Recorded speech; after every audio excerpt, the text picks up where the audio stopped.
વક્રતુંડ મહાકાય સૂર્યકોટિસમપ્રભં નિર્વિઘ્नं કુરુ મે દેવ સર્વકાર્યેષુ સર્વદા.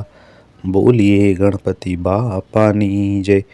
મિત્રો, આજે મંગળવાર તારીખ 23 ડિસેમ્બર 2025 વદ ચોથ, જેને આપણે અંગારકી ચોથ કહીએ છીએ, જેને બીજા શબ્દોમાં સંકટ ચતુર્થી એટલે કે સંકટમાંથી મુક્ત કરવાવાળી ચોથ તરીકે પણ આપણે ઓળખીએ છીએ. સંકષ્ટી ચતુર્થી એટલે ચતુર્થી જે સંકટને હરાવે છે. આ દિવસે ભક્તો વિધિપૂર્વક ભગવાન ગણેશની પૂજા કરે છે અને માન્યતા એવી છે કે આ વ્રત કરવાથી ભક્તોના તમામ દુઃખો દૂર થાય છે. ભગવાન વિનાયક તમામ સંકટ હરે છે. દર મહિને પૂર્ણિમા પછી આવતી ચતુર્થીને સંકષ્ટી ચતુર્થી કહેવાય છે, જ્યારે અમાસ પછી આવતી ચતુર્થીને વિનાયક ચતુર્થી કહેવાય છે. આ મહિનામાં 2 વાર ચતુર્થીનું વ્રત રાખવામાં આવે છે. અંગારકી ચોથનો ઉપવાસ કરવા પર 21 ચોથ કર્યાનું ફળ પ્રાપ્ત થાય છે. ભક્તો ઉપવાસ કરીને ભગવાન ગણેશની પૂજા કરે છે. મિત્રો, ચતુર્થી ચંદ્રોદય સુધીની હોય છે. ભક્તો ચતુર્થી ઉપવાસ કરીને ભગવાન ગણેશની પૂજા કરી પારણા કરે છે. અંગારકી ચોથ એ વિઘ્નહર્તા દેવ ગણેશની કૃપા માટે ઉત્તમ ગણાય છે. ગણેશ ચતુર્થી, વિનાયક ચતુર્થી અને મંગળવારનો દિવસ એ અંગારકી વિનાયક ચતુર્થી તરીકે પણ આપણે ઓળખીએ છીએ. આમ જોઈએ તો અંગારકી ચોથ વર્ષમાં સામાન્ય રીતે 1 કે 2 જ વાર આવે છે.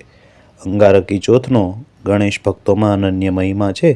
ભક્તો વ્રત ઉપવાસ કરી ભગવાન ગણેશના સ્ત્રોત અને અથર્વશીર્ષના પાઠ કરે છે.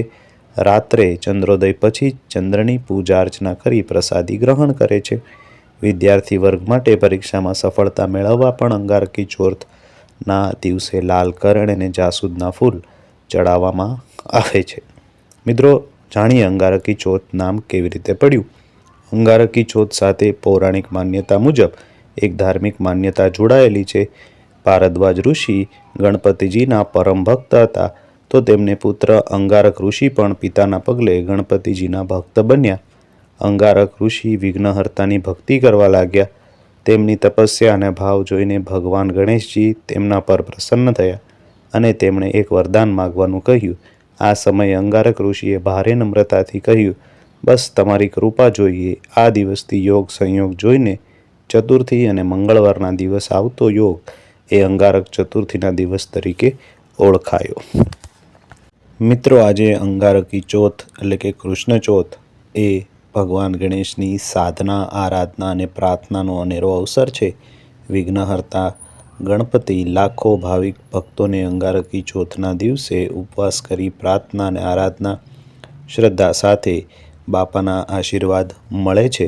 અંગારકી ચોથના દિવસે ગણપતિ બાપાના દર્શન કરવા એક અનેરો લહાવો બને છે.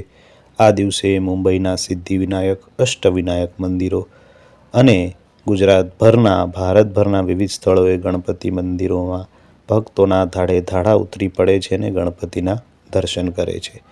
પૌરાણિક માન્યતા અનુસાર અંગારકી ચોથ સાથે એક ધાર્મિક માન્યતા છે જે ભારદ્વાજ ઋષિના પુત્ર અંગારક સાથે જોડાયેલી છે. ભારદ્વાજ ઋષિ ગણપતિજીના પરમ ભક્ત અને અંગારા ઋષિ પણ તેમના પુત્ર જે ગણપતિજીના ભક્ત બન્યા અને વિઘ્નહર્તાની ભક્તિ કરવા લાગ્યા. તેની તપસ્યા અને ભાવ જોઈને ગણપતિજી તેના પર પ્રસન્ન થઈને વરદાન માગવાનું કહ્યું. આ વેળાએ અંગારા ઋષિએ ભારે નમ્રતાથી હાથ જોડીને કહ્યું કે હે ભગવાન ગણેશ, આપ મને એવી વ્રત આપો કે જેથી તમારા નામ સાથે મારું નામ પણ જોડાય. આથી આ દિવસથી યોગ અને સંયોગ જોઈને વદ ચતુર્થી અને મંગળવારના દિવસે આવતો યોગ એ અંગારક ચતુર્થીના નામે ઓળખાય છે. મિત્રો, વિઘ્નહર્તા દેવ શ્રી ગણપતિજીની કૃપા મેળવવા માટે અંગારકી ચોથ એ ઉત્તમ ગણાય છે અને એમાં પણ મંગળવાર વદ ચોથ એ અનોખો સંગમ ગણવામાં આવે છે. મિત્રો, આજે સર્વત્ર ગણપતિજીનો જય જયકાર ગુંજશે. આપને આ વિડીયો કેવો લાગ્યો એ અમને જરૂરથી કોમેન્ટમાં લખીને કહેજો. સુખ કરતા, દુઃખ કરતા, વિઘ્નહર્તા ગણપતિજીને સાદર નમન કરી અને વિડીયોને પૂર્ણ કરીએ છીએ. મિત્રો, વિડીયોમાં નવા હોય, ચેનલમાં નવા હોય તો ચેનલને સબસ્ક્રાઈબ કરી દેજો. વિડીયો તમારા મિત્રો, સગા સંબંધી સાથે પણ અવશ્ય શેર કરજો. મને સાંભળવા માટે આપ સૌનો ખૂબ ખૂબ આભાર. ફરી મળીશું કોઈ નવા આવા જ ધાર્મિક વિડીયો સાથે. ત્યાં સુધી આપ સૌને અમારી ચેનલના જય ગણેશ.